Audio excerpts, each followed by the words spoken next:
welcome to today's tutorial on prime numbers. A prime number is a natural number greater than 1 that is not a product of two smaller natural numbers. In this tutorial, we are going to discuss about prime numbers. Okay, now before we begin with the video, kindly memorize prime numbers till 59 for GRE. They are 2, 3, 5, 7, 11 and so on till 59. Now, one of the properties of prime numbers is that the positive divisors or positive factors of a prime number will always be 1 and the number itself.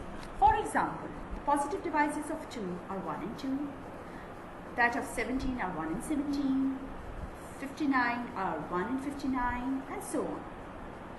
Now, kindly note that 1 is not prime, it is only a divisor or a factor, and 2 is the only even prime number. We must remember that the prime factorization theorem says that any integer greater than 2 is either prime or can be expressed as the product of prime numbers. A prime number can also be defined as a positive integer with exactly 2 positive divisors or factors.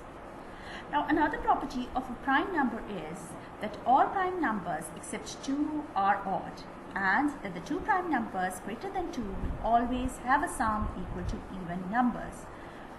Here, I would like you to recall the property of addition of two odd integers, which says that the addition of two odd integers gives us an even integer. For example, 7 plus 11 is 18, 17 plus 11 gives us 28, and so on. If we look at a perfect square like 3600, we can see that it can be reduced to its prime numbers 2 power 4 into 3 square into 5 square. Now, this example shows that all powers of prime factors of a perfect square are even, and the total factors give us an odd number. The total factors of a number can be get by adding 1 to the power of each prime factor. For example, if we add 1 to the power of each prime factor of 3600, we get 45. That is, the total factors of 3600 are 45. In case of perfect cube like 1728, the number can be reduced to its prime factors 2 cubed into 2 cubed into 3 cubed. This example shows that all powers of prime factors of a cubed root are multiple of 3, and that the total factors of a cube root can be odd or even. Some examples of prime factors are given in this slide. Always remember that total factors is equal to total divisors. Now, the gist of the properties of prime numbers is that the prime factorization of each numbers is unique. The prime factorization can help determine whether the prime numbers or multiples of prime numbers are divisors. If some number k is hiding the prime factorization of a number, then k is a divisor of that number. For example, let k equals 2 and n equals 12. The prime factorization of 12 is equal to 2 into 2 into 3. The prime factorization of a perfect square will have even number of powers of each prime factor, and a perfect square will always have an odd number of positive divisors or factors. For example, 16 has factors or divisors 1, 2, 4, 8 and 16. In this slide, we are going to discuss about greatest common divisor.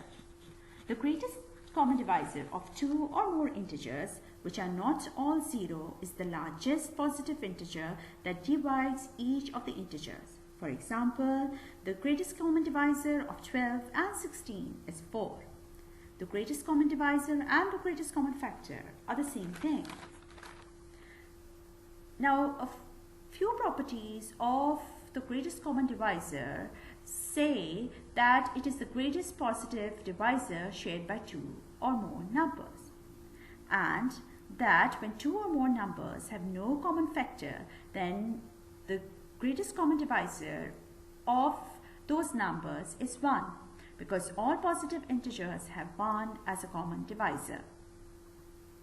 I skipped one of the points, which says that if we reduce the number 12 and 30 to its prime factors and find its greatest common divisor, we get 6, right?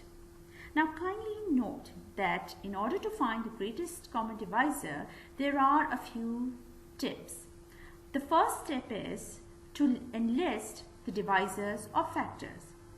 Then you can also find the greatest common divisor in your head. For example, the greatest common divisor of 10 and 25 is 5. You can also find the greatest common divisor by using prime factorization. And lastly, select numbers with a certain greatest common divisor.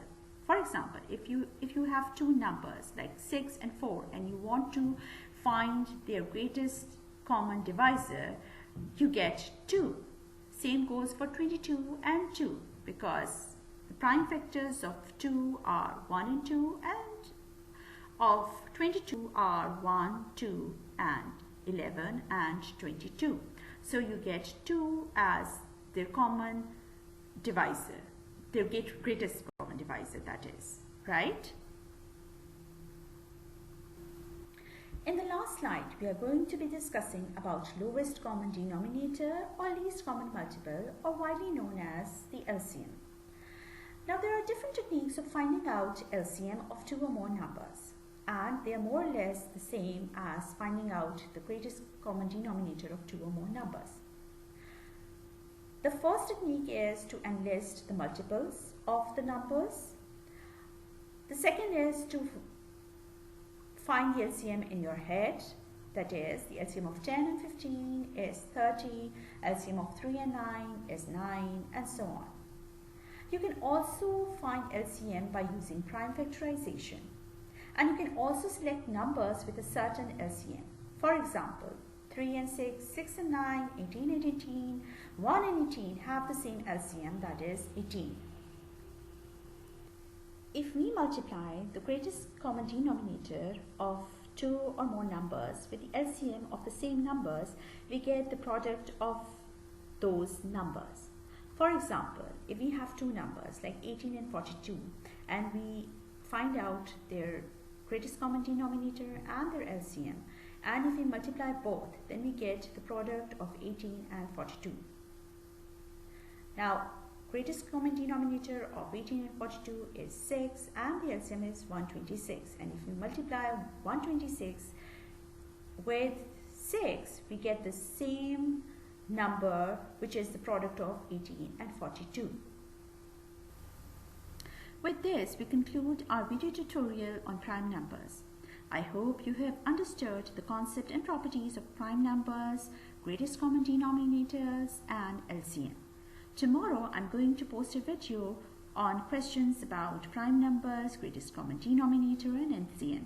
Kindly solve those questions yourself to fully understand today's tutorial.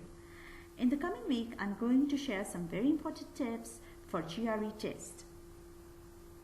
I'm signing off for now, and I hope that you have a good day, stay blessed, and goodbye from me. Thank you.